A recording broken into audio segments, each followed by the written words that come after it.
ანუ თუ დუბლინის პროცედურის შემდეგ გადაწყდა, რომ შენი საქმე აღარ გადადის სხვა ქვეყანაში და უნდა განიხილოს გერმანია, მაშინ იწყება აზულის ოფიციალური პროცესი გერმანიაში. ამ პროცესს განიხილავს გერმანიის სახელმწიფო უწყება, რაც ნიშნავს ანუ მიგრაციისა და ტოლოთა ფედერალურ სამსახურს.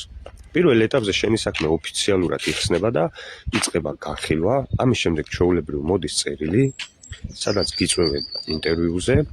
ამ ინტერვიუს გერმანულად Anhörung, ანუ ოფიციალური მოსმენა და ინტერვიუ.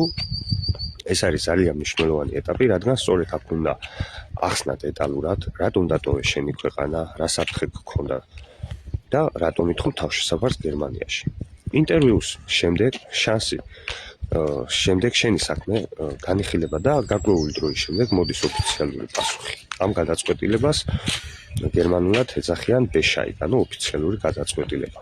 ამ პასუხში შეიძლება იყოს სამი ძირითადი შედეგი: თავშესაფრის მიღება, დაცვის სხვა ფორმა, ან უარყოფა. თუ პასუხი დადებითია, ადამიანი იღებს საცხოვრებელ სტატუსს გერმანიაში, თუ პასუხი უარყოფითია, შესაძლებელია გადაწყვეტილების სასამართლოში გასაჩივრება და თან იქვე წერია, რა დრო გაქვს, 1 კვირა, ეს 2 კვირა, თუ მეტი და აუცილებლად ყურადღება უნდა მიაქციოთ.